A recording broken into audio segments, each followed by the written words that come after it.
बिस्मिल्लाहिर्रहमानिर्रहीम। आज की इस प्रेस कॉन्फ्रेंस में आपकी आमद पर तमाम सहाफ़ी हज़रात और जो टेक्निकल स्टाफ है आप सबको खुशामदीद कहते हैं, आपकी खिदमत में अपना सलाम अर्ज़ करते हैं और अपनी जानिब से और आफ्टर कमेटी की जानिब से बिलखुसूस तहरीक अल्ताफ़ हुसैन की जानिब से आप सबको सलाम अर्ज़ करता हूँ।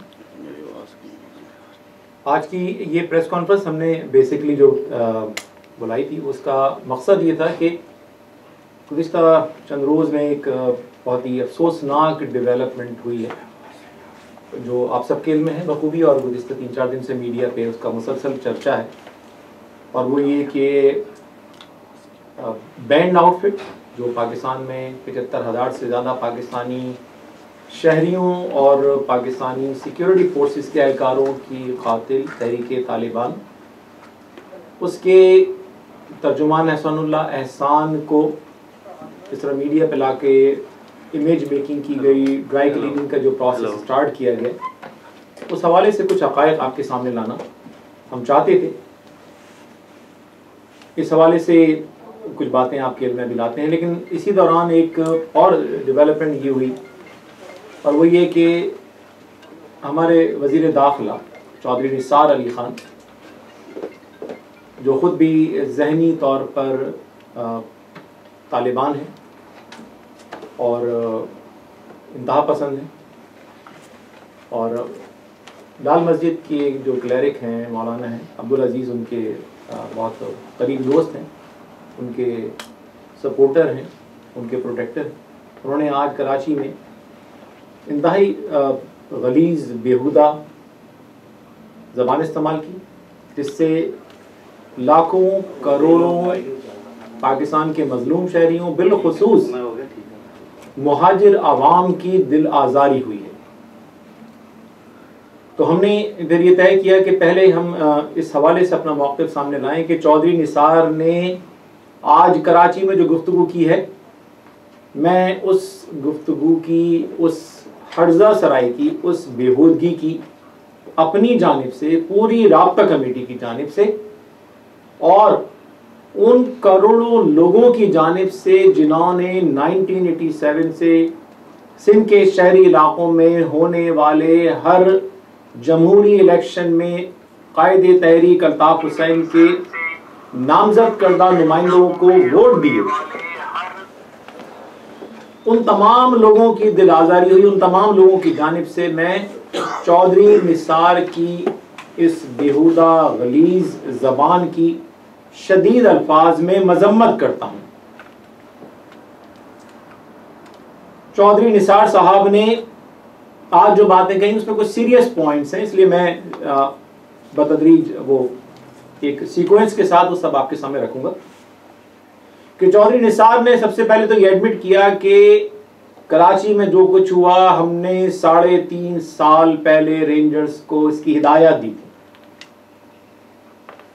यानी 3.5 बरस पहले कराची में अगस्त 2013, सितंबर 2013 में जिस सिक्योरिटी ऑपरेशन का आगाज हुआ, उस ऑपरेशन में अब तक ह्यूमन राइट्स की जितनी वायलेशंस हुई, जितने बेगुनाह लोगों को मावराए अदालत कत्ल किया गया, जितने लोग लापता हुए, उन सब क्राइम की जिम्मेदारी चौधरी निसार ने आज अपनी तकरीर में एक्सेप्ट कर ली।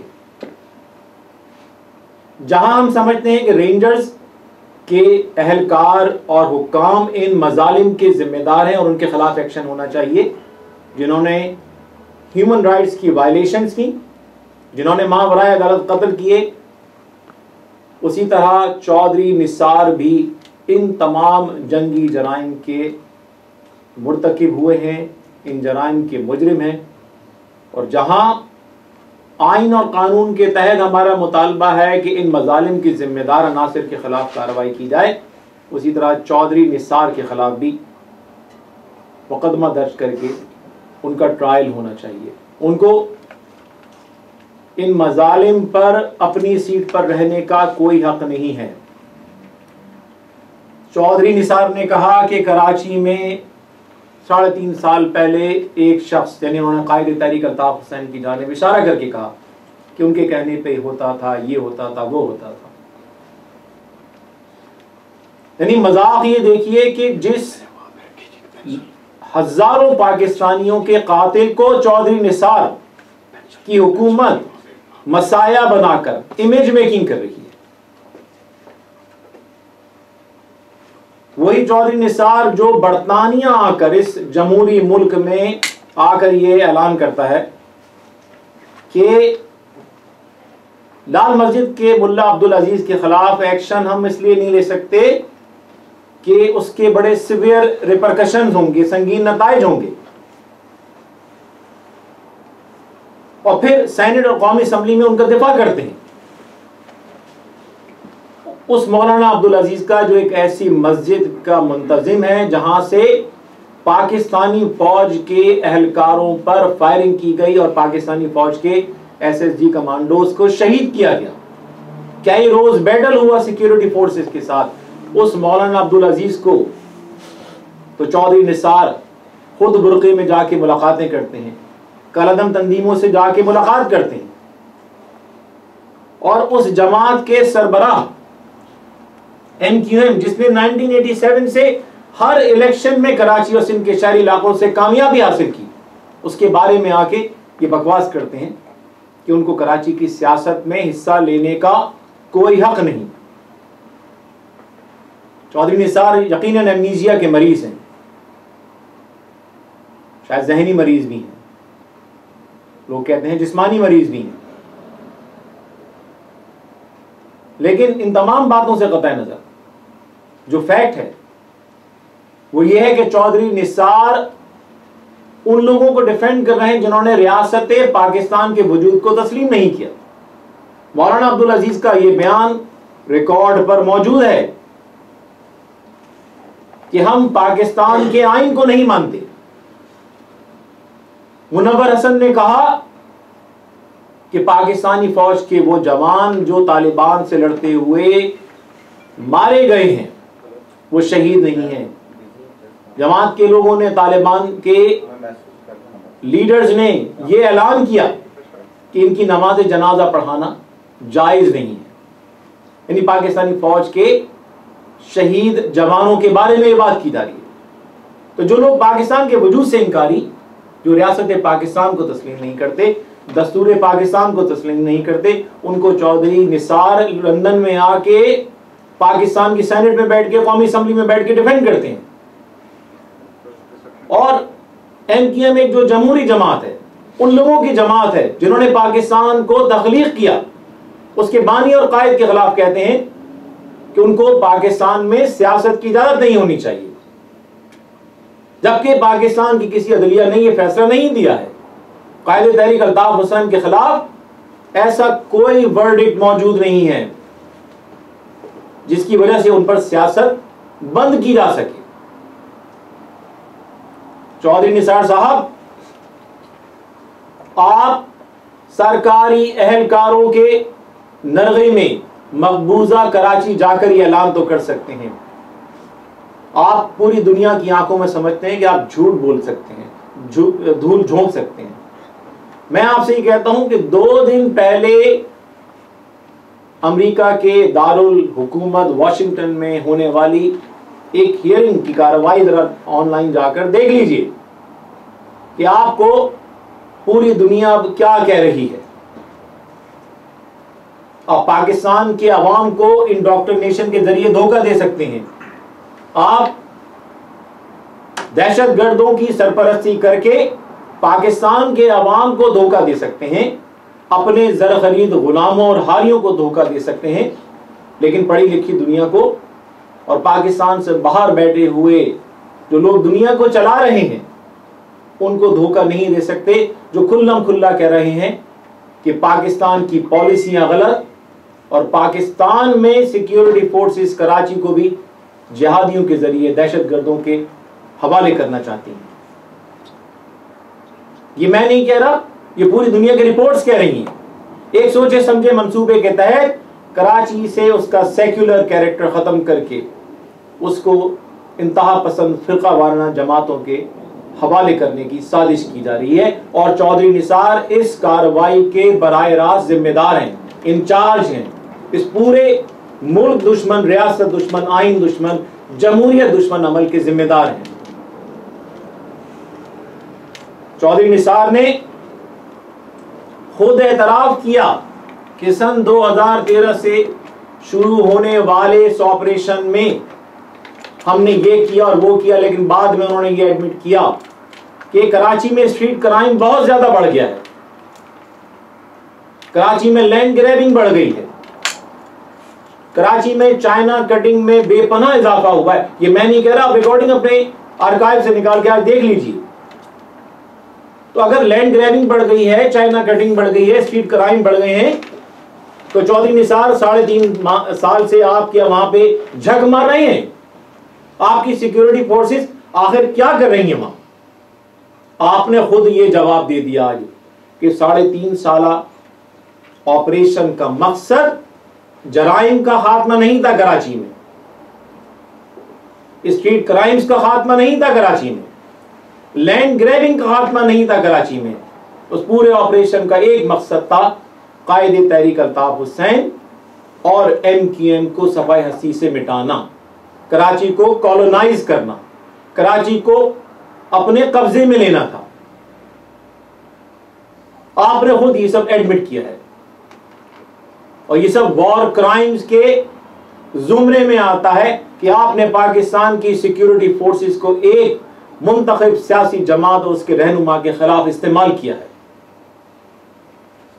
अगर आप कराची के अवाम से सच्चे होते तो कराची के अवाम को दिन दहाड़े लूटने वाले, उनसे गाड़ियां छीनने वाले, उनसे मोबाइल फोन छीनने वाले, उनकी जमीनों पर कब्जे करने वालों के खिलाफ एक्शन लेते।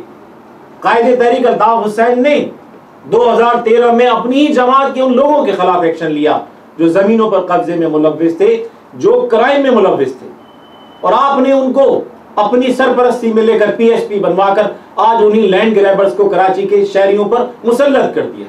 जिस तरह एहसानुल्लाह एहसान पर आप एहसान करके उसको पाकिस्तान के अवाम पर मुसल्लत करना चाह रहे हैं, इसी तरह आपने PSP की सूरत में उन तमाम जराइम पेशा अफराद को जिन पर कराची के हालात खराब करने का किसी हद तक जो इसके जिम्मेदार थे और जिनको MQM ने खुद अपनी सफों से निकाला, उनको ड्राई क्लीन करके आप और आपकी सिक्योरिटी फोर्सेस कराची में बिठाए हुए हैं। जिस तरह आप आज एहसानुल्लाह एहसान और मुल्ला अब्दुल अजीज और फिरका वाराना जमातों की सरपरस्ती कर रहे हैं, उसी तरह आप कराची में जराइम पेशा अफराद की लॉन्ड्री मशीन लगाकर उनको ड्राई क्लीन करके कराची के अवाम पर मुसल्लत करना चाह रहे हैं। कायदे तहरीक अल्ताफ हुसैन आपकी राह में रुकावट है, इसीलिए आपको उनका वजूद जो है गवारा नहीं है, आप इसीलिए उनका वजूद आपकी आंखों में खटकता है। एक और मिसाल दूं मैं आपको। 1 नवंबर 2013, 1 नवंबर 2013 को चौधरी निसार ने तो कभी कलदम जमातों के खिलाफ, तालिबान के खिलाफ एक्शन नहीं लिया, जाहिर सी बात है, बिरादराना ताल्लुकात हैं, गहरा याराना है। अमेरिकियों ने पाकिस्तान में घुसकर ड्रोन हमले में हकीमुल्लाह महसूद को 1 नवंबर को मार दिया। कौमी असम्बली के रिकॉर्ड से, आर्काइव से जरा वो चौधरी निसार का रिएक्शन निकलवाएं और देखिए। उस ड्रोन स्ट्राइक पर सबसे ज्यादा एहतजाज, यानी तालिबान को इतना गुस्सा नहीं था जितना गुस्सा चौधरी निसार को था। चौधरी निसार को इस बात का गुस्सा नहीं था कि एक दहशतगर्द पाकिस्तान की सरजमीन पर मौजूद कैसे था और उसको पाकिस्तानी सिक्योरिटी फोर्सेस ने क्यों नहीं मारा। चौधरी निसार ने अपना सारा गुस्सा अमेरिकी हुकूमत के खिलाफ निकाला। चौधरी निसार को के रिएक्शन से लग रहा था जैसे हकीमुल्लाह महसूद ने खुद उनके अपने घर में कोई मौत वाक़ई हो गई है। उनके मुंह से गुस्से में झाग निकल रहे थे कि हकीमुल्लाह महसूद नहीं, उनका सगा भाई मारा गया। और यह शख्स आज पाकिस्तान में वजारत दाखिला के मनसब पर बैठा है, आज पाकिस्तान की बदनामी के सबब है। खुल्लम खुल्ला मैंने आपको पिछली प्रेस कॉन्फ्रेंस में बताया था कि वीडियोस मौजूद हैं कि पंजाब में खुलेआम शिया काफिर के जलसों में नारे लगाए जाते हैं। अहमदियों को चुन चुन कर मारा जा रहा है। लाहौर में अभी एक अहमदी प्रोफेसर को जो है निशाना बनाया गया, जिसके नतीजे में वो जा बहक हुई।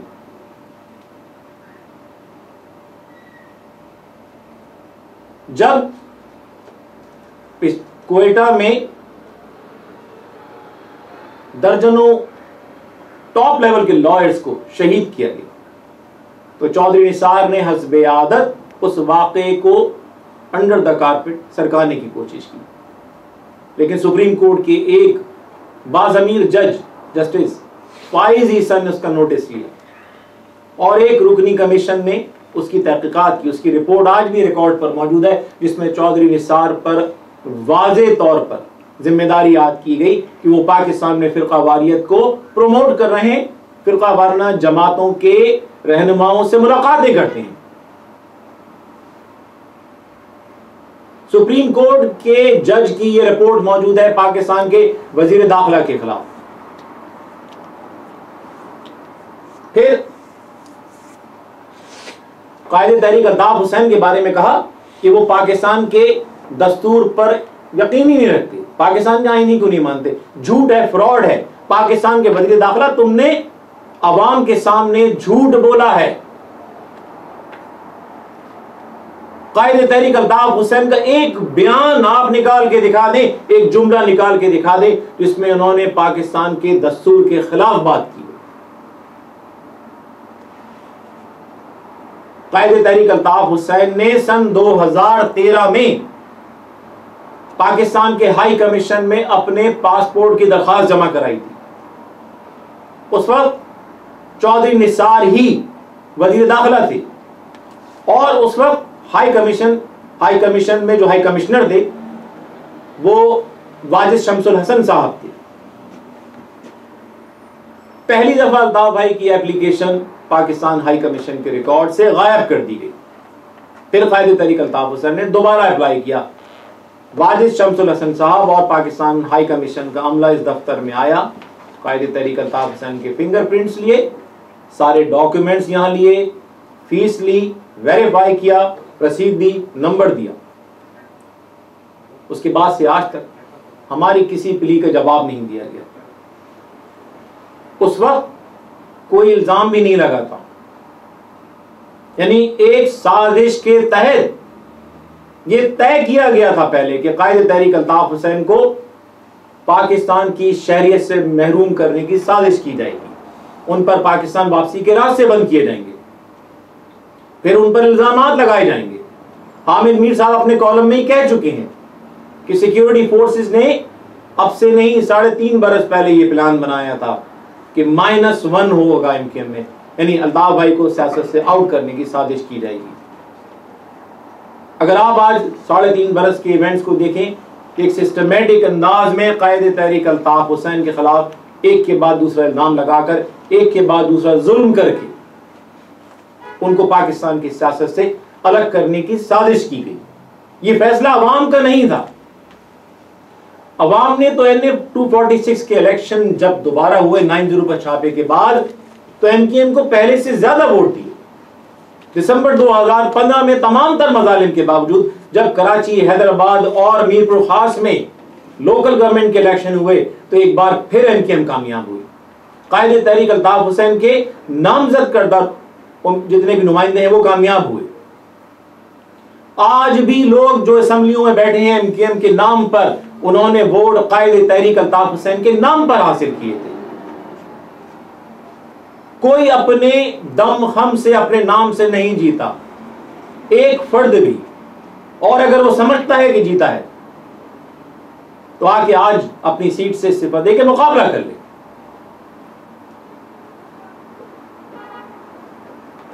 झूठ, फ्रॉड, आप एक पूरी तबका आबादी और उसके मुंतखब नुमाइंदों की मुत्तफिका क़यादत को आप दीवार से लगा दें।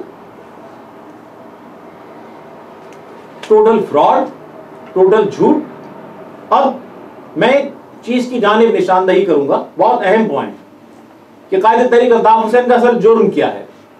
आप आइन और रियासत की बात कर रहे हैं चौधरी निसार साहब, अगर आप में दम खम हैं, सही मानों में अगर आप मर्द हैं, तो मुझे इस बात का जवाब दीजिए। एक वीडियो क्लिप में यहां चलाता हूं तो आप भी देखिए कि 1988 का ये क्लिप है, 1988 में होने वाले वाकये का, जिसमें ये हम नहीं कह रहे, ये इंटेलिजेंस ब्यूरो के साबिक सरबराह और उस वक्त के ISI के नुमाइंदे। आपने एक इंटरव्यू में कहा कि आप पैसे लेके गए अल्ताफ हुसैन साहब के पास, गलबन हॉस्पिटल में थे वो उस वक्त, लेकिन आपने ये नहीं बताया कि वो कितनी रकम थी। मैंने बताई रकम नहीं बताई, 50 लाख थी, ठीक है। और मैं लेके गया और वासी शहीद हॉस्पिटल में एडमिट थे। और ये आपको किसने कहा कि लेके जाएं? ब्रीफ केस किसने दिया आपको? नेचुरली मेरे अपने जो उस वक्त बॉस थे, हमीद गुल साहब जी। हमीद गुल साहब ने पर्सनली आपको ब्रीफ केस दिया था? पर्सनली देखिए ना, DGISI का काम नहीं है कि वो ब्रीफ केस मुझे खुद पकड़ाते रहे। उनके ऑर्डर्स थे, ऑर्डर्स उन्होंने इशू किए। जो जिसके पास पैसे थे, जो आपसे इंचार्ज था, जिसके डायरेक्टर एडमिनिस्ट्रेशन, उसके पास पैसा था, उसको ऑर्डर दिए तो इसको दे दें इतने पैसे।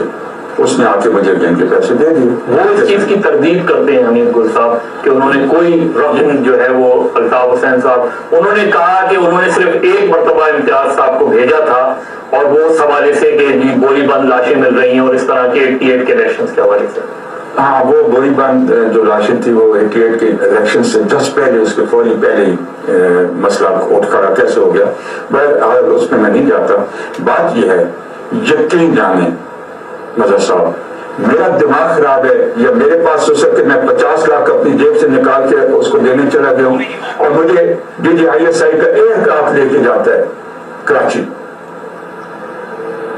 और मैं चला गया हूं और DGISI को पता ही नहीं चलता। और मैं इतना शुक्र बेमहार हूं कि मैं DGISI का एयरक्राफ्ट भी ले गया हूं, 50 लाख अपनी जेब से ले गया हूं और फिर उसको देने चला गया हूं। और ये 50 लाख किस मद में दिए जाने थे?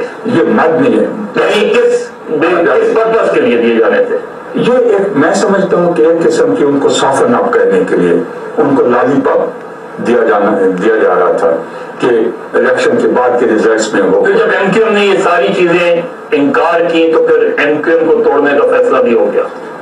आप कुछ कह सकते हैं, उससे कोई नतीजा निकाल सकते हैं। ये जो गोलीबंद लाशों के सिलसिले थे, आप ये ब्रिगेडियर इम्तियाज का आज के दिन तक कोई MQM से ताल्लुक नहीं, मदर अब्बास साहब इंडिपेंडेंट साथी हैं, कोई MQM से ताल्लुक नहीं। अब आपको अंदाज़ा हो जाए कि दो न्यूट्रल लोग बैठ के उस ज़माने के अहम तरीन कैरेक्टर हमीद गुल और ब्रिगेडियर इम्तियाज, यानी जनरल हमीद गुल का ज़ाती तैयारा ब्रिगेडियर इम्तियाज को फ्लाई करके पिंडी से कराची ले जाता है। 50 लाख रुपए कैश अब्बासी अस्पताल में अल्ताफ भाई को भिजवाए जाते हैं, वो लेने से इनकार कर देते हैं। सॉफन अप करने के लिए, सॉफन अप करने, लॉलीपॉप देने, यानी अल्ताफ भाई उनकी शराइत मानने, उनकी इशारों पर चलने के लिए, जैसे आज बहुत सारे सियासतदान हमारे जमहूरियत को दाव पर लगाकर पैसे लेकर आज अंपायर की उंगली उठने का इंतजार करके उनके इशारों पर नाचते हैं। अल्ताफ भाई का यही तो कसूर है। अब चौधरी निसार जिस आइन की आप बात कर रहे हैं, ये इंतहाई अहम पॉइंट है कि आइन की खिलाफ वर्जी किसने की। पाकिस्तान के टैक्स पेयर्स की मनी, पाकिस्तान के डिफेंस बजट की मनी सियासतदानों को खरीदने, सॉफन अप करने और लॉलीपॉप देने के लिए इस्तेमाल करने का इख्तियार जनरल हमीद गुल को किसने दिया? क्या ब्रिगेडियर इम्तियाज ने वर्दी इसलिए पहनी थी कि वो जाके सियासतदानों को नोटों से भरे ब्रीफ केस पहुंचाएं? क्या हमीद गुल को वर्दी इसलिए पहनाई थी कि वो जाके सियासतदानों की वफादारियां खरीदें? अगर अल्ताफ भाई पे इल्जाम लगा रहे हैं आप तो साबित कीजिए, लेकिन यहां सबूत मौजूद हैं। कब्र से निकालें हमीद गुल को, ट्रायल करें पोस्टह्यूमसली, सजा दें उन्हें, और जो जिंदा हैं उन्हें भी सजा दें। असगर खान केस के बहुत सारे कैरेक्टर्स आज के दिन तक जिंदा हैं। आइन तोड़ने के मुजरिम हैं ये लोग। अल्ताफ भाई ने आइन नहीं तोड़ा, जिन लोगों ने आइन तोड़ा उनके खिलाफ सबूत मौजूद हैं। उनके खिलाफ एक्शन कब होगा? साफ बोले कि आप कौम को चूना लगा रहे हैं, झूठ बोल रहे हैं, कौम की आंखों में धूल झोंक रहे हैं, बेगुनाह को मुजरिम और मुजरिमों को बेगुनाह साबित कर रहे हैं। आप उस पर इल्जाम लगाएंगे? ये मैं नहीं, एक फर्जंदे जमीन आयशा सिद्दीका उर्दू स्पीकिंग नहीं, पंजाबी हैं, एमक्यूएम की हामी भी नहीं है। ये इनकी किताब 2007 में आई थी, उसके बाद इसका अपडेटेड एडिशन आज से चंद हफ्ते पहले आया है। 2 नए चैप्टर उठा के देख लीजिए कि किस तरह पाकिस्तान की करोड़ों एकड़ जमीन वो साफ साफ कह रही हैं कि हमारी मुसल्लह अफवाज लेकर, उसके अफसरान लेकर उनको हाउसिंग स्कीम में कन्वर्ट करके अरबों रुपए बना रहे हैं। साफ साफ लिख रही हैं कि जनरल मुशर्रफ जब पावर में थे तो वकला की मूवमेंट को किस तरह फंडिंग की गई, किस तरह लिख रही हैं कि किस तरह कॉरपोरेशंस बना के लोगों को इंटिमिडेट करके पाकिस्तान में एक पैरेलल इकोनॉमी खड़ी कर ली गई है। क्या ये आइन की खिलाफ वर्जी नहीं है? साफ कहें कि आपका सारा जोर मजलूम महाजरों पर और अल्ताफ भाई पर चलता है। जो बम फोड़ते हैं उनसे आपकी हवा खराब होती है, उनके सामने आपकी टांगे कपकपाती हैं। जो खुद कुछ धमाके करते हैं उनके सामने आपकी टांगे कपकपाती हैं। हमारे घरों में जाते हैं, आप कहते हैं कि असलहा निकला, बोलता हुआ निकला कि लंदन का है, लेकिन जहां असले के ज़खायर हैं उनको आप बुरके में जाके मुलाकातें करते हैं और फिर कौम से फ्रॉड करते हैं। हमारे दिल दुखे हुए, जले हुए हैं। अगर हमारे पास असलहे के ढेर होते और हमारे पास भारत या इसराइल या कहीं और की ट्रेनिंग होती तो हम इस तरह बेबसी की मौत नहीं मर रहे होते। आप अगर हमें यह पैगाम देना चाह रहे हैं, ए कराची के लोगों, ए हैदराबाद सक्कर मीरबुखास के लोगों, तुम भी तालिबान की तरह हथियार उठा लो, बैरून मुल्क से ट्रेनिंग लेकर आओ, पाकिस्तान की फौजी तनसीबात पर हमले करो और फिर घटाई से आके दाढ़ी रखकर या दाढ़ी कटवाकर इनकी जिम्मेदारी कबूल करो, तो हम तुम पर ना कोई पाबंदी लगाएंगे, ना तुम्हारे खिलाफ कोई एक्शन नहीं लेंगे, बल्कि तुम्हें टीवी पर बिठा के तुम्हारा इंटरव्यू करेंगे, तुम्हारी इमेज मेकिंग करेंगे, फरिश्ता बना के पेश करेंगे, कौम के मसीहा बना के पेश करेंगे। ये ड्रामा चौधरी निसार साहब नहीं चलेगा। करोड़ों लोग इस बात के गवाह पाकिस्तान में हैं जो सुबह शाम इस बेशर्मी और ढिठाई को देख रहे हैं और दुनिया से बाहर भी देख रहे हैं। हम इसको एक्सेप्ट नहीं करेंगे किसी कीमत पे। खुदा ने जिंदगी एक दफा दी है, सिर्फ एक दफा जिंदगी दी है।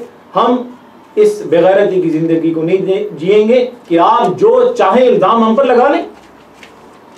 हमारी हुब्बुल वतनी को आप जब चाहे बाजार में उछालें, और वो लोग जिनके अपने खानदान यानी चौधरी निसार का अपने खानदान की हिस्ट्री, जिसको आज तक वो डिनाई नहीं कर सकते कि वो हुर्रियत पसंदी की नहीं, वो गुलामी और बेगैरती की थी। हमारे आबा और अजदाद जिन्होंने इस वतन को जन्म दिया, इसके लिए सब कुछ छोड़ा,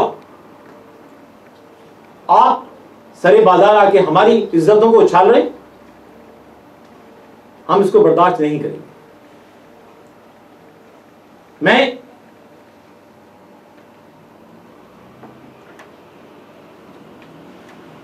पाकिस्तान के मुहब्बे वतन अवाम से यह अपील करता हूं कि एमक्यूएम गद्दार नहीं, गद्दार वो लोग हैं जो एमक्यूएम को गद्दार बनाने पर तुले हुए। एमक्यूएम वो वाहिद सियासी जमात है जो आज भी पाकिस्तान के तमाम मजलूमों, पाकिस्तान में 20% आबादी है, कम से कम 20% अहले तशीफ, जिनको दीवार से लगाया जा रहा है, वो पाकिस्तान के शहरी हैं। पाकिस्तान के लिए बेपनाह कुर्बानियां उनकी रही हैं। पाकिस्तान बनाने में पाकिस्तान के बानी खुद इस फिरके से ताल्लुक़ रखते थे। अहमदियों का रोल है, क्रिश्चियंस का रोल है। आज मैंने जैसे आपसे कहा, इस किताब में उठा के आप देख लीजिएगा, वो ओकाड़ा में किस तरह फौजी अफसरान मिली भगत करके ओकाड़ा के गरीब मज़ारों को जो अपने हक के लिए खड़े होते हैं, उन मज़ारों को जमीनों से बेदखल करते हैं, और जब वह एहतजाज करते हैं तो उनके बारे में रिपोर्ट शाये करते हैं कि वो रॉ के एजेंट हैं, और इस तरह उनके खिलाफ एक्शन को जस्टिफाई करते हैं। ये पूरी डिटेल इसके अंदर मौजूद है, तो प्लीज पढ़िएगा। तो हम एक साजिश का शिकार हैं, किए जा रहे हैं। अब मैं उस पॉइंट की तरफ आऊंगा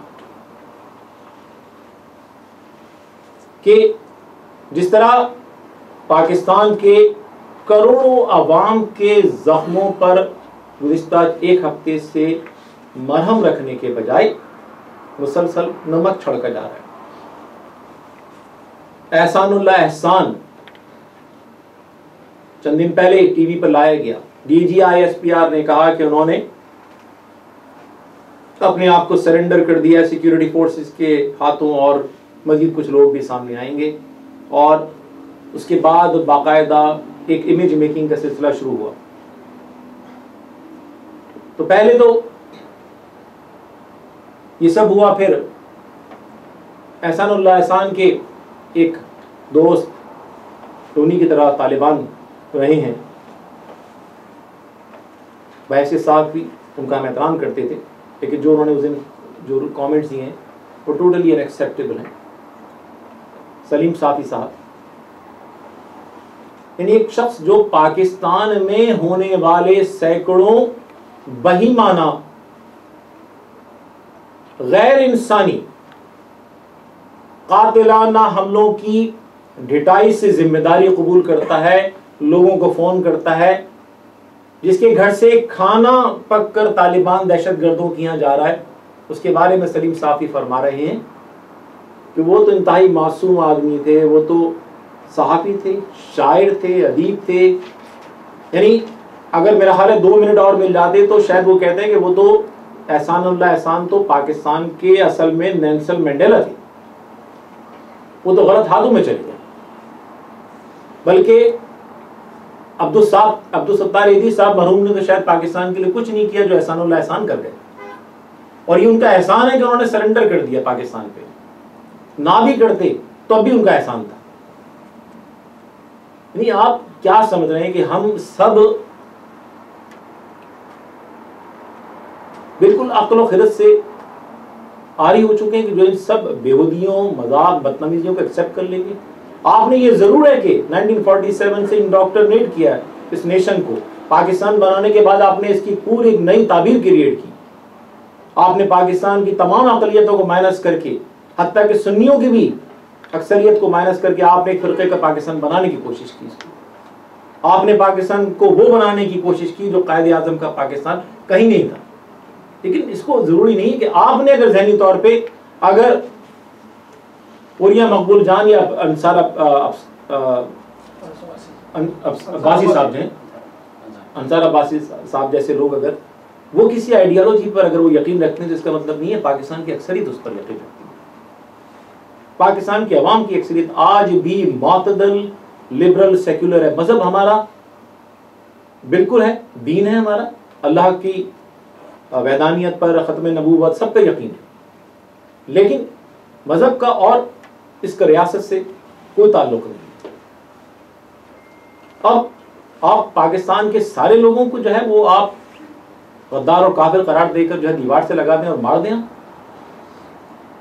अब सलीम साफी साहब, आप इनकी कितनी भी इमेज मेकिंग कर लें या आप जैसे कितने भी लोग इमेज मेकिंग कर लें, ईस्टर के मौके पर लाहौर में बम धमाका होता है, कौन जिम्मेदारी कबूल करता है?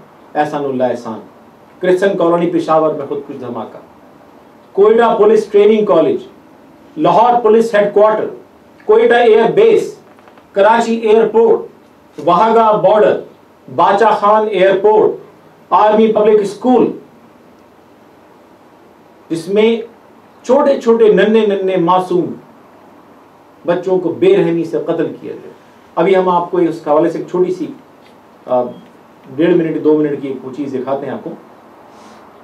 औरंगी टाउन कराची, गिलगित बल्तिस्तान में 9 गैर मुल्की सयाहों समेत 10 अफराद, सखर में ISI के दफ्तर, कामरा एयर बेस, मलाला यूसुफजई पर कातिलाना हमला, PF एयरबेस बाचा खान, PNS महरान एयरबेस, दाता दरबार लाहौर, बन्नू फ्रंटियर कोर का कैंप, CID बिल्डिंग, मनावा police academy Lahore, Lahore police headquarter, ISI headquarter Lahore, GHQ Rawalpindi, Pakpattan में हजरत बाबागंज फरीदगंज शकर के मज़ार पर धमाका, कराची में हजरत अब्दुल्ला शाह गाजी के मज़ार पर धमाका, ईद की नमाजों, जुम्मा, तरावी की इज्तिमात, इमाम बारगाहों, मसाजिद, दीगर फौजी तनसीबात, इन सब की जिम्मेदारी हजरत मौलाना एहसानुल्लाह एहसान ने आके ढिठाई से कबूल की, बेशर्मी से कबूल की। यानी वो शख्स जो हजारों बेगुनाहों और पाकिस्तानी शहरियों और फौजियों और आपकी तनसीबात, अहम तनसीबात पर हमले की बेशर्मी और ढिठाई से आके जिम्मेदारी कबूल कर रहा है। और DG ISI की कह रहे हैं कि उन्होंने सरेंडर कर दिया और मजीद लोग भी सरेंडर करेंगे। इज्जत से नाम लिया जा रहा है उस शख्स का जो पाकिस्तान में हजारों खानदानों को उजाड़ने का जिम्मेदार है। उसको खूबसूरती से एग्जॉनरेट करके, उसकी इमेज मेकिंग करके, उसके बाद मीडिया पर ये बाकायदा टीवी ने इंटरव्यू किया, पूरे पेज का इश्तहार छपाया जा रहा है, उसमें उसकी तस्वीर ऐसे दिखाई जा रही है जो छापी गई तस्वीर, जैसे वो किसी यूनिवर्सिटी या कॉलेज के कोई प्रोफेसर हो, बड़े रिलैक्स अंदाज में। यहां हार्वर्ड से पढ़े हुए कराची यूनिवर्सिटी के प्रोफेसर जफर आरिफ को गिरफ्तार करके मुजरिमों की तरह हथकड़ियां डालकर कोर्ट में पेश किया जाता है। MKM के कारकुनान गिरफ्तार होते हैं, लापता हो जाते हैं, लाशें नहीं मिलती, और जो मिलती हैं उनको देखने की ताब नहीं होती हमने, जिन पर किसी कोर्ट में कोई इल्जाम नहीं, इन्होंने किसी इमाम बारगाह, किसी मजार, किसी फौजी तनसीबात पर हमला नहीं किया, जिन्होंने कभी फौज और पुलिस पर एक गोली नहीं चलाई, वो 9-0 जहां से नॉमिनेटेड हजारों लोगों को, करोड़ों लोगों ने वोट देके मुंतखब किया, उस पर आप फौजकशी करते हैं, बेगुनाहों को गिरफ्तार करके उनकी लाशें आप गायब कर देते हैं। आज भी हमारे सैकड़ों कारकुन लापता हैं, बलूचिस्तान में आज भी हजारों लोग लापता हैं, फाटा के बीमे में आज भी हजारों लोग लापता हैं, विक्टिम्स आज भी जो है वो सफर कर रहे हैं।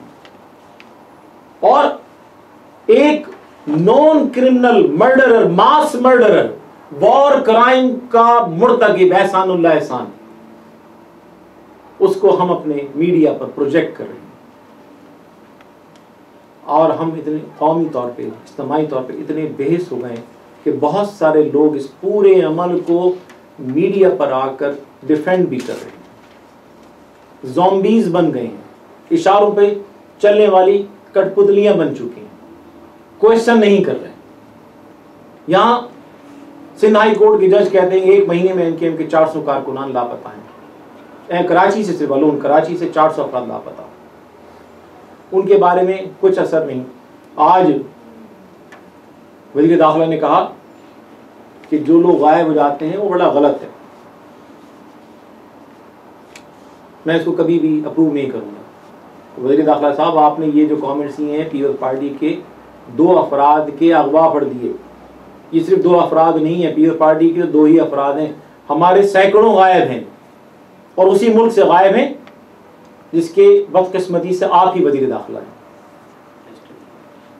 उनके बारे में तो कोर्ट में जजेस नोटिस अगर जारी भी करते हैं तो कोई उनकी जिम्मेदारी कबूल नहीं करता। और एक केस तो मैं आपके सामने गुज़िश्ता दिनों पेश कर चुका हूं कि रेंजर्स ने, पुलिस ने साफ डिनाई कर दिया कोर्ट में कि हमारे इस केस से कोई ताल्लुक नहीं। बाद में फैमिली को बुला के कहा गया कि ये हमारी हिरासत में बीमार होकर इंतकाल कर गए, कोई सबूत भी नहीं कि बीमारी से इंतकाल हुआ या टॉर्चर से शहीद कर दिया गया, और हमने उनको ले आके दफना दिया, ना कब्र का पता न लाश का पता। और यहाँ एहसानुल्लाह एहसान फिटफाट खुशबाश सरकारी कस्टडी में वीडियोस मौजूद हैं, मुस्कुरा रहे हैं, हंस रहे हैं, कोई टॉर्चर का निशान नहीं। क्या मजाक है, क्या मैसेज दे रहे हैं कराची वालों को और शहसिन के शहरी इलाकों के, आप सब वही करो जो एहसानुल्लाह एहसान जैसे दहशतगर्द करते हैं, तो फिर आपको भी टीवी पे बुला के जो है वो पेश किया जाएगा, आप सबको भी जो है माफ़ी मिलेगी। जब तक इस एक्सटेंट पे नहीं जाओगे, जब तक इंसानी ज़बान में, कानून की ज़बान में, लॉजिक की ज़बान में बात करोगे, पाकिस्तान की रियासत आपकी बात सुनने को तैयार नहीं होगी। हाँ, जिस दिन आप खुद कुछ धमाके करोगे, जिस दिन आप बिल्डिंग्स को उड़ाओगे, जिस दिन आप सरकारी एहलकारों पर हमले करोगे, उस दिन आपसे आके मुज़ाकरात करेंगे। यही मैसेज आप दे रहे हैं। मैं इस हवाले से कुछ इंटरनेशनल कम्युनिटी को भी मैसेज देना चाहूँगा। इस हवाले से हमारे साथी आदिल भाई कुछ कहेंगे। Assalamu alaikum. Good afternoon, everyone. Thank you for attending this press conference. Mr. Aldaf Hussain, the founder and leader of the MQM, has stated that Pakistan Army, Al-Qaeda, Daesh and Taliban are the same. Because what the army is doing in Karachi against MQM is to crush and eliminate the Mahajirs. The only purpose is to wipe out the name of MQM and Mr. Aldaf Hussain from the face of this earth. Why did Mr. Hussain state this? I'll give you a very brief example. We'll show you a brief video of the Tehreek-e-Taliban Pakistan's leader Ehsanullah Ehsan, who was presented before all national press and hailed as the hero of Pakistan. It must be noted, the facts are entirely different. The TTP led by Ehsanullah Ehsan has brutally murdered hundreds of Mahajirs. He has played football with the severed heads of not only civilians, but heads of army personnel. Unfortunately, did our army take any action against him? No. In fact, they awarded him with cash incentives. Ehsanullah Ehsan portrayed that he is an anti-army, and to prove this fact, he killed hundreds of soldiers. But he did not touch any generals or any high official personnel of the army. Some senior generals might believe soldiers are disposable. We can rid them of any time. This is the thought process of Ehsanullah Ehsan. Millions are in the queue to join the army as a routine matter. Ehsanullah Ehsan, the butcher of innocent civilians, irrespective of their caste, colour, creed or gender, ruthlessly killed these people. He bombarded several places to kill innocent souls of Pakistanis. He attacked army installations and destroyed other army forces, including Bahria and the Air Force, and not to forget the Kamra Air Base. If we can show that brief video. सही तरह से पूरे मुल्क में ख़ुसूसन कराची में MQM मुत्तहिदा कौमी movement के जानिब से खुली दहशतगर्दी जारी है और उनके इस दहशतगर्दी में कहीं आम मुसलमान मारे जा रहे हैं, कहीं उलमा का कत्ल हो रहा है और कहीं मजलूम ताजिरों को पत्ता न देने की सूरत में मारा जाता है। तहरीक-ए-तालिबान पाकिस्तान ने ऐसे हालात में फैसला किया है कि हम इन मजलूम उलमा, अवाम, उलमा और ताजिर बिरादरी का साथ देंगे और वो तंजीम जो जुल्म डाल रही है, वो पार्टी जो जुल्म की तारीख रकम कर रही है, उनसे निपटने का फैसला कर लिया है। यानी मेरा मतलब मुत्तहिदा कौमी मूवमेंट है। तो इसके लिए हमने पहले भी ऐलान किया था कि हम मुत्तहिदा कौमी मूवमेंट से निपटेंगे और इनके लिए कार्रवाइयों का एक सिलसिला शुरू किया था उनसे निपटने के लिए। तो उस सिलसिले में पहली कार्रवाई हमने उनके जलसे पे हमला करके किया, दूसरी कार्रवाई उनके MPA को कत्ल करके किया। इंशाल्लाह उनके आज के उलमा के कत्ल के बाद ये हमारी कार्रवाई और भी तेज होगी और हम इनसे सख्ती से निपटेंगे। दूसरी बात जो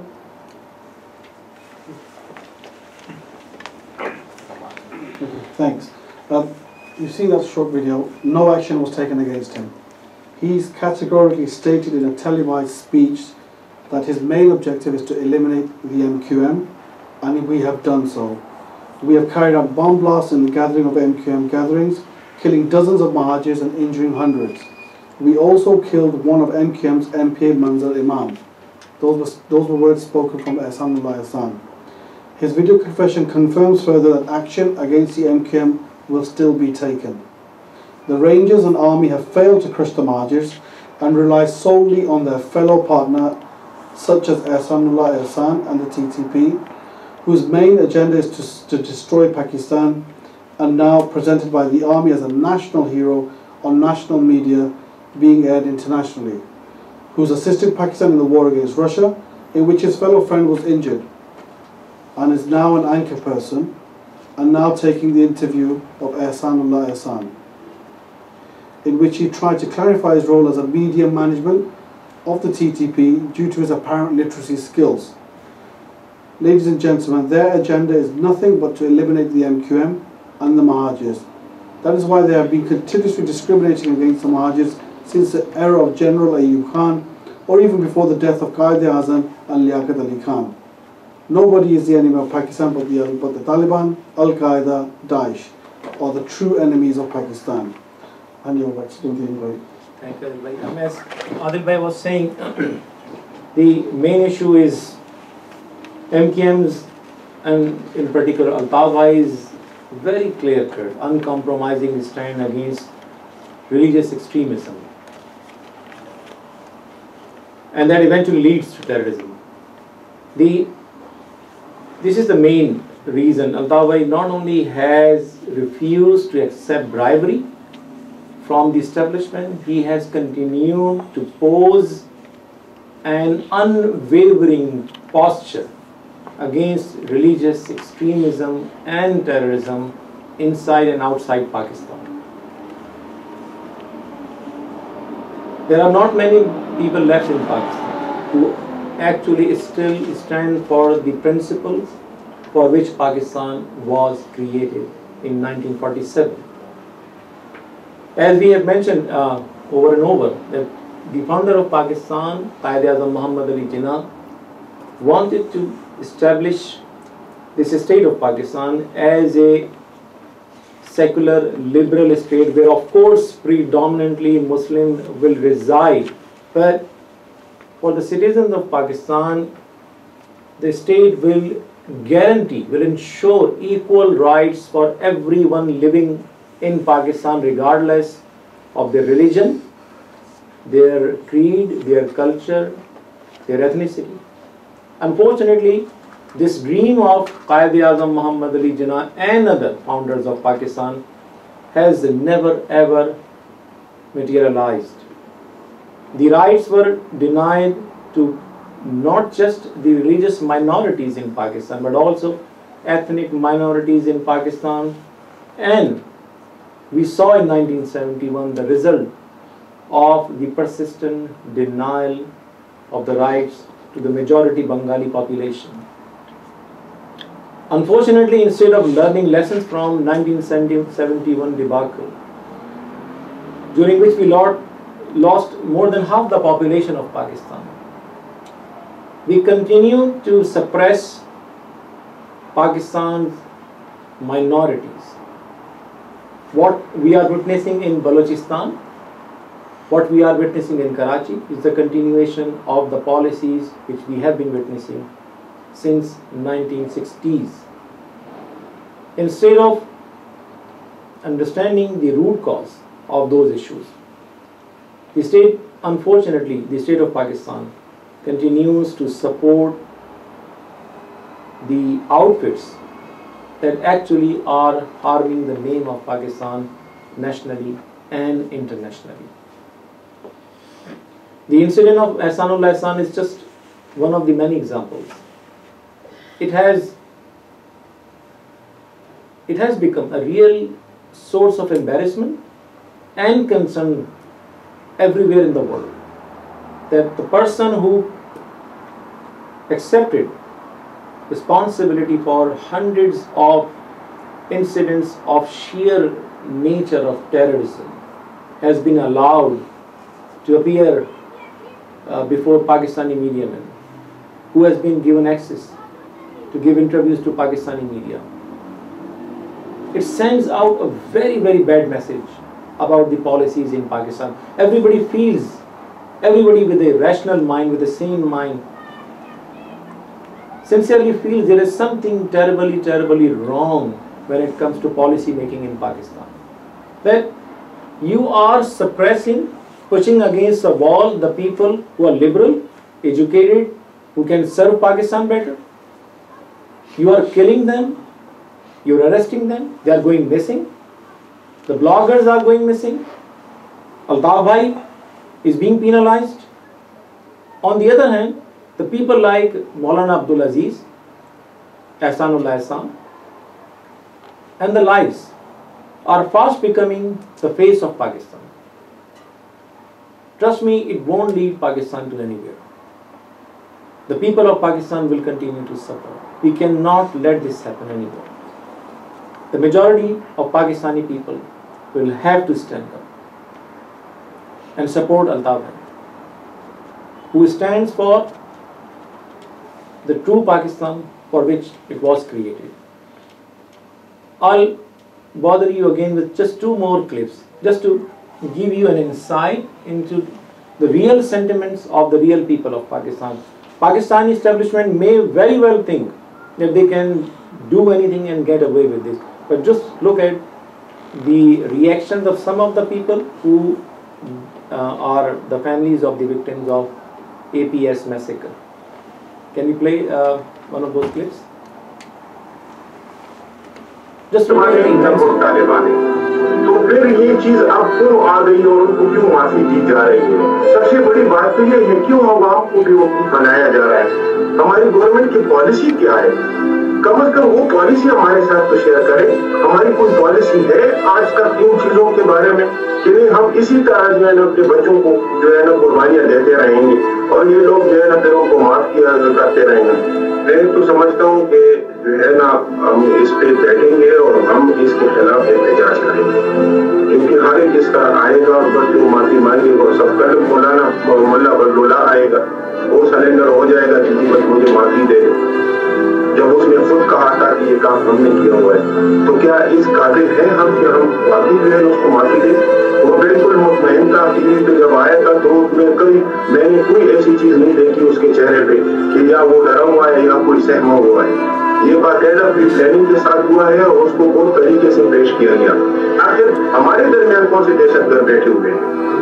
हम उनको भी जो है ना सामने लाना चाहते हैं। हम आराम से कभी भी नहीं बैठेंगे। अगर ये वाकई ऐसा है जैसे ये बता रहे हैं, दिखा रहे हैं, तो फिर इसको माफी तो किसी सूरत नहीं होनी चाहिए। आम पब्लिक को इतना बेवकूफ समझते हैं, उसको लॉलीपॉप दे देते हैं, ऐसी चीजें दिखाते और मतलब बंदे को चुप कराते हैं, आम पब्लिक को आप चुप कराते हैं। हम गरीब लोगों की आने उनके दर्द, क्या हमारी हुकूमत जो वक्त है क्या उसकी जवाबदेही नहीं है? आप इस तरह पकड़ें जो भी APS के हैं और हमारे जो बच्चों के जो कातिल, आप इन्हें पकड़े और हमारे पास लेकर आए, हमारे हवाले करें। उसके बाद फिर हम देखें और ये हम देखेंगे हमें किस तरह करा देंगे, हम खुद करेंगे, हम इनसे खुद हिसाब दें। काश ऐसा वो वक्त है, काश ऐसे हमारे जो गवर्नमेंट है, हमारे जो हुक्मरान है, ये सोचिए हमारे लिए कि हम लोगों के दिल कैसे अंदर से कट गए, कैसे हम लोग खाली हो गए, हमारे घर खाली, हमारे दिल खाली। किसी भी बड़े हुक्मरानों को कुछ भी नहीं होता, इनकी आगे पीछे कितनी सिक्योरिटी के लिए गाड़ियां मौजूद है आम पब्लिक के लिए। काश ऐसा हो जाए, काश इस तरह से हो कि हमारे भीतर हमारे दिलों को, हमारे कलेजों को ठंडक मिले।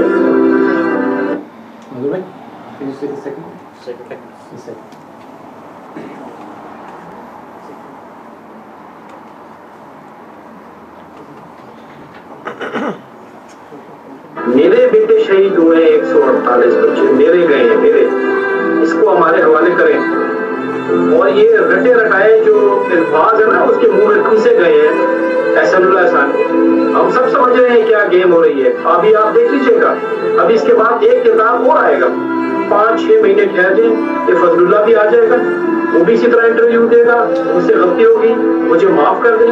आप माफ कर देंगे उसको? सवाल ही पैदा नहीं होता। मैं अपने हुक्मरानों से कह रहा हूँ कि होश के नाखून ले लें आप। ये बच्चे हैं, ये कोई कटर से बच्चे नहीं आए थे, ये हमारे बच्चे हैं। ये मक्तब में आप धकेले उस जहन्नम की तरफ जहां हम नहीं जाना चाहते। मेरा दिल चाह रहा था कि मैं इसको पीछे से पकड़ूं, गर्दन से पकड़ूं और इसका एग्जैक्टली उसी तरह से मैं सर बढ़ाऊं जिस तरीके से इसने मेरे बेटे असफल खान को गोली मारी, उसी तरह जिस तरह इसने हमारे और बच्चों को कत्लेआम किया। उस हाल के अंदर मेरी तो ये फीलिंग्स थी और मैं आपको अल्लाह की कसम खा के कह रहा हूँ कि अगर ये मेरे हवाले कर दे तो मैं वो कुछ करके दिखाऊंगा कि लोग जाएंगे और आइंदा इंशाल्लाह इस मुल्क में दहशतगर्दी दोबारा नहीं होगी। इन्होंने सोच कैसे लिया कि हम इनको माफ कर देंगे? कभी बच्चा खान यूनिवर्सिटी के अंदर हो जाता है, कभी अब्दुल वली खान में मिसाल को मार दिया जाता है, कभी APS के अंदर ही हो जाता है। ये क्यों हो रहा है?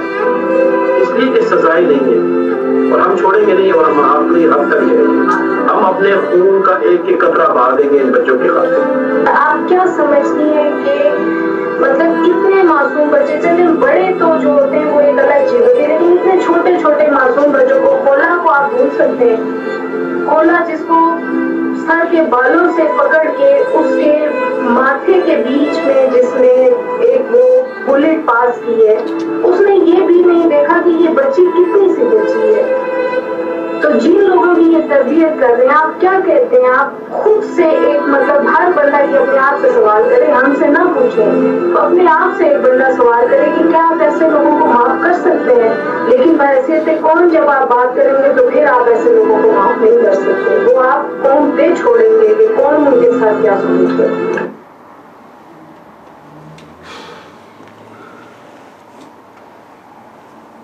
ये सिर्फ ग्लिम्स है, ये बाखुदा समझने की कोशिश कीजिए। ये नहीं कि कोई MKN की कहानी है, किसी महाजर घर की कहानी। ये पाकिस्तान के शहरी हैं, हर जबान बोलने वाले, तो इस बर्बरियत के शिकार है।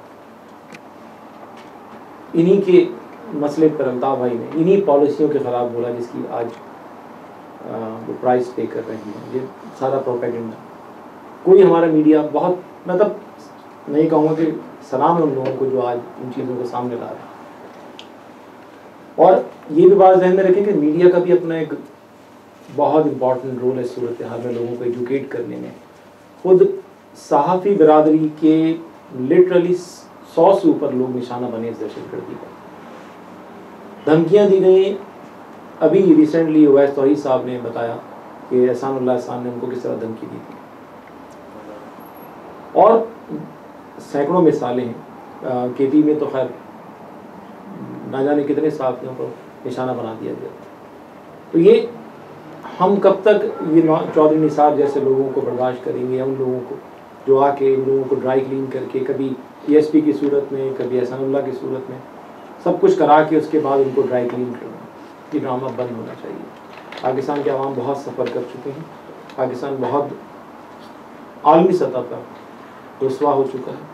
खुदा रे सबको बंद कीजिए, होश के नाखून लीजिए। एक तरफ आप पढ़े लिखे लोगों पर आप ज़मीन तंग कर रहे हैं और इन जैसे लोगों को आप पाकिस्तान की शनाख्त बना रहे हैं। इस अमल से पाकिस्तान को नुकसान होगा। और एक और चीज़ जिसको समझने की कोशिश कीजिए कि हम पे इल्ज़ाम लगाया गया कि हम फलाह के एजेंट। आज यही है एहसानुल्लाह एहसान रॉ से अपने ताल्लुकात का एतराफ़ कर रहा है, और वही इमरान खान जिसको हमने हमारी इस्टेब्लिशमेंट ने अपनी डार्लिंग बना रखा है, आंखों का तारा बना रखा है, वो इमरान खान इसी तालिबान का दफ्तर सूबा सरहद में खोलने की मुसलसल पेशकश करता रहा। अब क्या ये पूरी सूरत हाल सामने आने के बाद क्या इमरान खान समेत उन तमाम लोगों के खिलाफ एक्शन नहीं होना चाहिए जो तालिबान के हिमायती हैं? आज हमारे एक कॉलमिस्ट जिनका ताल्लुक हुक्मरान जमात से बहुत करीब है, अगर आपके पास नहीं तो वो मैं आपको कॉलम भेज दूंगा कि जिन्होंने मौलाना मुल्ला फजलुल्लाह की शान में बाकायदा कसीदा लिखा। हुक्मरान जमात का राइट हैंड है, वो वज़ीर आज़म की तकरीरें लिखते हैं। इन जैसे लोग जब इन जैसे माइंड सेट जब पाकिस्तान की रियासत को चलाने के जिम्मेदार होंगे तो नतीजा सिवाय तबाही और बर्बादी के कुछ नहीं निकलेगा। इक़्तिदार के लिए अपनी शॉर्ट साइटेडनेस की वजह से, अपने फौरी मफादात की वजह से इन्होंने प्रॉक्सीज बनाने, क्रिमिनल्स की हौसला अफजाई करने, इस तरह के एक्शंस कर करके पाकिस्तान को आज इस हाल पे पहुंचा दिया। हमें समझना होगा कि अल्ताफ़ भाई जैसे लीडर जो, यानी अल्ताफ़ भाई को पैसे लेने होते तो उसको 50 लाख यानी आज की 10 करोड़ के बराबर है, ले लेते। उनको किसी और से लेने की क्या ज़रूरत है? अपनी ही रियासत से ले के आज वो हुकूमत में बैठे होते हैं, इस तरह और बाकी लोग जो है वो बैठे हुए। लेकिन ये एक सच्चाई है जिसकी वजह से वो कुर्बानियाँ दे रहे हैं, क्योंकि उनका मैसेज यही है। बार बार उन्होंने वही कहा कि दीप जिसका महलात ही में जले, चंद लोगों की खुशियों को लेकर चले। वो जो साए में हर मसलहत के पले, ऐसे दस्तूर को सुबह बेनूर को मैं नहीं मानता, मैं नहीं जानता। बाबाई का ये पैगाम कि मैं भी खाइफ नहीं तख्ताए दार से, मैं भी मंसूर हूँ कह दो अगियार से, क्यों डराते हो जिंदा की दीवार से, जुल्म की बात को जहल की रात को, मैं नहीं मानता, मैं नहीं जानता। ये आज जो लोग दस्तूर के खिलाफ बात कर रहे हैं, यही तो आज से कुछ साल पहले यही तो नज़्म गली गली खुद हुक्मरान जमात के लोग पढ़ा करते थे। आज वो खुद जुल्म की रात को भी एक्सेप्ट कर रहे हैं, जहल की रात को भी एक्सेप्ट कर रहे हैं और पाकिस्तान को जहालत के अंधेरों में धकेल रहे हैं। मैं फिर ये कहूँगा कि सैनिटी मस्ट प्रिवेल। एहसानुल्लाह एहसान और इन जैसे जितने लोग हैं उन सबको जो है किसी और ज़रूरत नहीं है। इन्होंने खुद एतराफ़ किया है कि किसी ट्रायल की ज़रूरत नहीं है, तख्तादार के अलावा इनका कोई और इलाज नहीं है। थैंक यू वेरी मच आपकी आमद का। कोई सवाल? मैं कर बोले सर एज यू। नहीं सर जी, आपकी बात बिल्कुल हम 100 और 110% आपसे मुत्तफिक हैं कि एहसानुल्लाह एहसान जैसे लोग जो हैं उनकी कोई माफ़ी की शक्ल नहीं हो सकती। लेकिन असल मसला ये है कि इस मुल्क में, या यानी कि इस नहीं पाकिस्तान की बात कर रहे हैं कि जिसको हम आज डिस्कस कर रहे हैं, कि उसमें एक ऐसी क़ुव्वत है जो न तो उन लोगों का कुछ बिगाड़ सकी जिन्होंने अपने दुश्मन मुल्क भारत से मदद मांगी, ना उन लोगों का कुछ बिगाड़ सकी जो बलोचों के आड़ में क्या करते रहे, और ना उन लोगों का जो सौलत मिर्ज़ा जैसे लोगों को कभी, या इस तरह के और बहुत सारे लोगों को हीरो बनाते हैं और फिर उन्हीं को ज़ीरो बनाते हैं। आपकी मिसाल यानी कि ये सवाल समझ लें या थोड़ा से मेरे जज्बात जो भी हैं कि डॉक्टर कदीर खान आपके सामने है कि उसको हीरो और उसको ज़ीरो बनाना। असल बात करने का मकसद ये है कि इसके पीछे एक क़ुव्वत है जो काम कर रही है। आप, मैं या सलीम साफ़ी या कोई भी हो, हम सब उनके अलाकार हैं। हमें उस क़ुव्वत के ख़िलाफ़ क्या करना चाहिए, आप ये बताएं। देखिए, अगर हमारी एहतिसाब का अमल अगर होता, मिसाल के तौर पे अगर 1950 से जो कुछ हमारे मुल्क में हुआ, अगर हम उसके ज़िम्मेदारों के ख़िलाफ़ एक्शन लेते, अयूब खान ने माशरा लगाया, जो कुछ किया उसके ख़िलाफ़ एक्शन लेते। हमारा मसला ये है कि हम जब लोग पावर में होते हैं उनके ख़िलाफ़ नहीं कहते। मिसाल के तौर पे आज हर आदमी अयूब खान के ऐब गिनाने पर बखुशी राज़ी है, लेकिन जब अयूब खान अपने दौरे हुकूमत में सब कुछ कर रहे थे तो लोग खामोश थे। जब याहिया खान ने जब ऐवान सदर को ब्रॉथल में चेंज कर दिया और सारी चीज़ें जो है वो ऐसी आने लगी कि रियासत के सरबरा याहिया खान खुद इतने ड्रंक होते थे कि कुछ और लोग रियासत चला रहे थे। जनरल रानी का पूरा एक स्कैंडल सामने आया, लेकिन उस वक्त किसी ने कोई बात नहीं की, क्योंकि उस वक्त बात करना हुब्बुल वतनी के ख़िलाफ़ होता। ज़ियाउल हक़ जब तक मुल्क की माँ बहनें करते रहे, उस वक्त तक माँ बाप तो कुछ नहीं कह सकते थे। असल में मसला ये है कि जो आपका सवाल है कि क्या ये हल जब होगा जब आप खराबी को उस वक्त खराबी कहें जब हो रही हो। जनरल राहिल शरीफ शुक्रिया कि अगर बैनर लगते रहेंगे, लेकिन बाद में वो जब छोड़ कर जाएंगे पता चलेगा कि वो उन्होंने अरबों रुपए का एक प्लॉट ले लिया। उसके बाद वो मुल्क के आईन और क़ानून को बालाताक रखकर एक commonly known as sectarian force की वो एक अगर वो सरबराही कबूल करेंगे और बाद में हम उन्हें क्रिटिसाइज़ करेंगे तो खराबियाँ बढ़ती रहेंगी। आज जो कुछ गलत हो रहा है, अगर हम सब खड़े होकर एक साथ, बेशक कोई भी रिप्रिकॉशन हो उसकी, अगर पाकिस्तान के तमाम आवाम, देखिए गलतियाँ सबसे होती हैं, लेकिन अगर मुल्क को बचाना है तो गलतियों का एतराफ़ करके आगे की तरफ देखना होगा। लेकिन अगर हमारे सियासतदान और हमारी सिविल सर्विस और मीडिया के लोग अपना ये शौक़ बना लेंगे कि जो पावर में हो उसकी हर नाजायज़ को जायज़ करार देंगे, वो दिन कहे तो दिन, वो रात कहे रात, तो बदलेगा नहीं। पाकिस्तान में आज भी लोग हैं कुछ साथी जो गलत को गलत कह रहे हैं। अल्ताफ़ भाई जैसे सियासतदान भी हैं और बहुत सारे सिविल सोसाइटी के लोग भी हैं जो गलत को गलत कह रहे हैं। अगर हम लिसानी बुनियादों पर, फ़िरक़ा वाराना बुनियादों पर, इलाक़ाई या नज़रियाती बुनियादों पर तक़सीम होने के बजाय पाकिस्तान के मामले में एक हो जाए और गलत तो गलत, सही को सही कहें। और अगर मेरे बारे में आप गलत कहें मैं उसको एक्सेप्ट करूँ, हाँ मुझसे गलत हुआ, लेकिन जो मेरी सही बात है उसको आप भी एक्सेप्ट करें, तो ही हम आगे बढ़ सकते हैं, वरना हम इसी सर्कल के अंदर घूमते रहेंगे। जैसा कि आपने अपनी प्रेस कॉन्फ्रेंस में कहा कि पीएसपी को जो है वो मिलिट्री इस्टेब्लिशमेंट आगे लेके आ रही है, उन पर काफ़ी खर्चे भी कर रही है। इसी तरह कहा जाता रहा है कि 85 में ज़ियाउल-हक जो है वो अल्ताफ़ हुसैन और MQM को मिलिट्री इस्टेब्लिशमेंट लेके आई थी, और मुशर्रफ दौर में भी देखा गया कि आप लोगों के मिलिट्री इस्टेब्लिशमेंट के साथ बड़ी करीबी रवाबत है।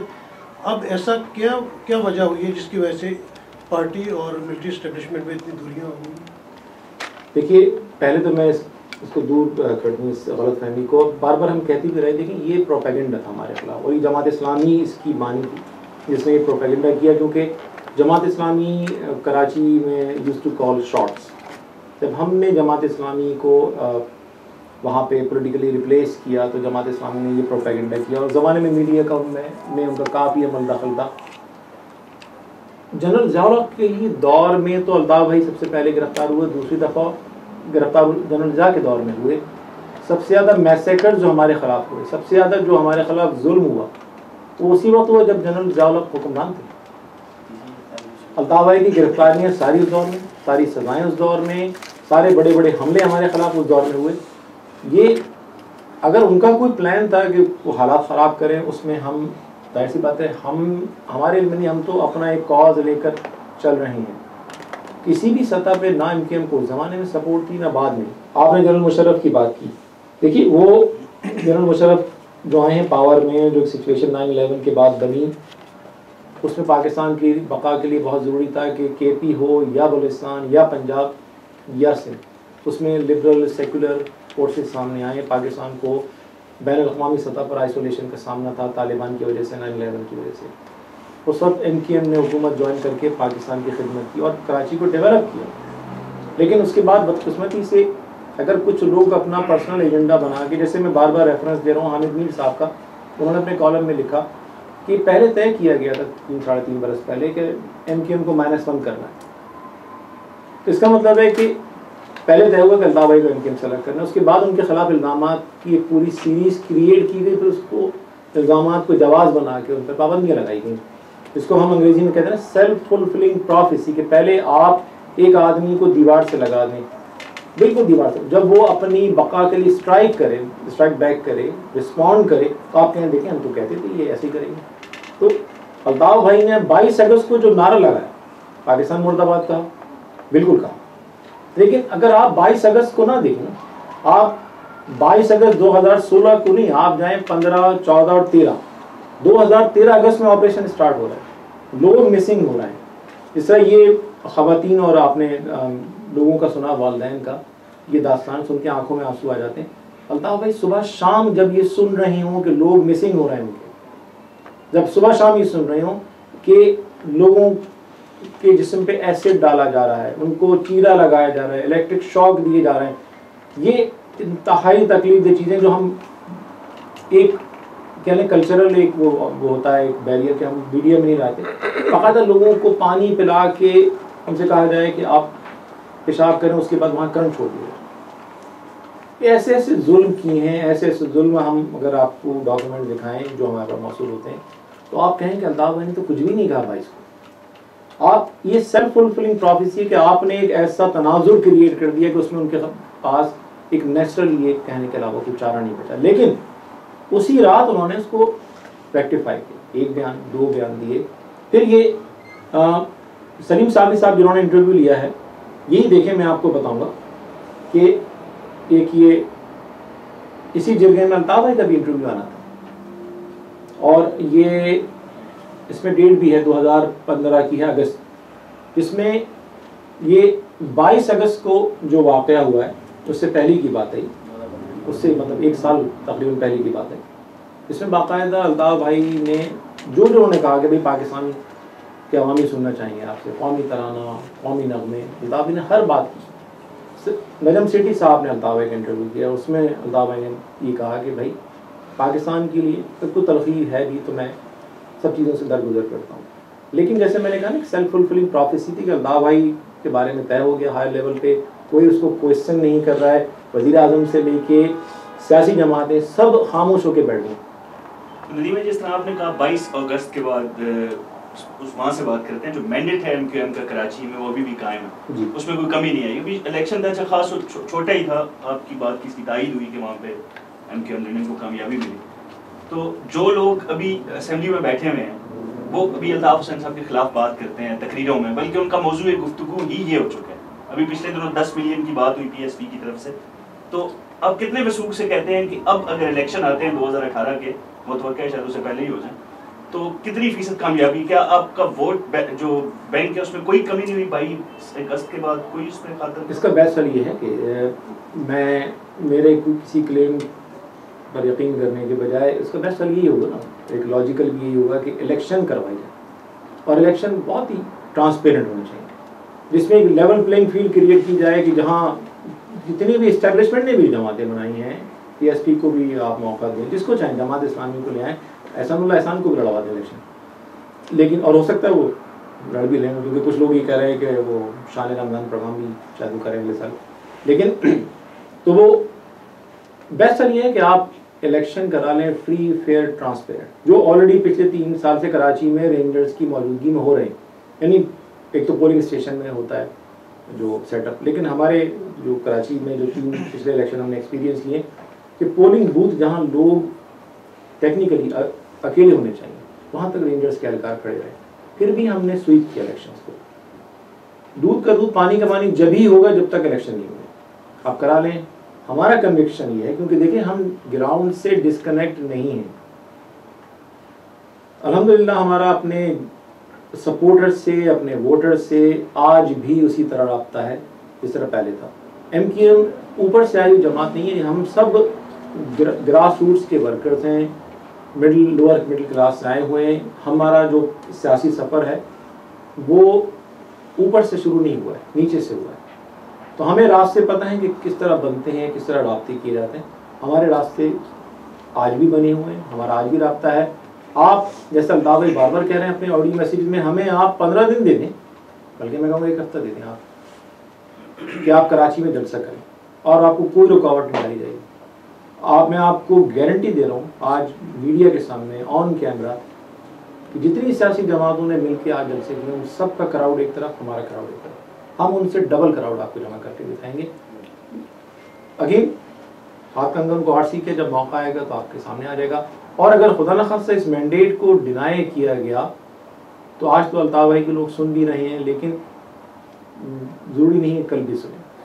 बहुत सारे लोगों की, जिस तरह ये वालिदैन कह रहे हैं आज आपकी इस्टेब्लिशमेंट ड्राई क्लीन करना चाह रही है एहसान को, लोग एक्सेप्ट नहीं कर रहे। यही सिचुएशन आज सिंध के शहरी इलाकों में है कि ऊपर से मैसेज आ रहा है कि X और Y को अपने लीडर मानो, इस चीज़ को एक्सेप्ट कर लो। लोगों के जज्बात डिफरेंट है कि नहीं हम नहीं मानेंगे। एग्जैक्टली वही सिचुएशन कराची और हैदराबाद की भी है, मीर ख़ास की, सक्कर की।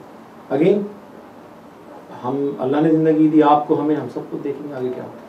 अच्छा नदीम भाई, जैसा कि आप बरतानिया में हैं, आपके जो MPA हैं और MNA हैं, कुछ तो PSP में ऑलरेडी जा चुके हैं, जो अभी आपकी पार्टी के हैं, क्या वो आपकी एक्सेस में है, वो आपके साथ आपके जो हुक्म है या पार्टी की जो पॉलिसी है उस पर कोई काम करते हैं, वो या आपसे अलहदगी इख्तियार कर चुके हैं? क्योंकि आपने पिछले दिनों ये भी कहा था कि जिन्होंने जाना है वो छोड़ जाएं, लेकिन असम्बलियों से रिज़ाइन करें, लेकिन किसी ने रिज़ाइन नहीं किया। तो क्या आप समझते हैं कि आने वाले वक्त में यहाँ से बैठकर उनको आप मोटिवेट कर सकेंगे इलेक्शंस के लिए और वो आपके लिए लड़ेंगे? देखिए MQM, जैसे मैंने अभी अर्ज़ की ना, ग्रास रूट्स पार्टी है।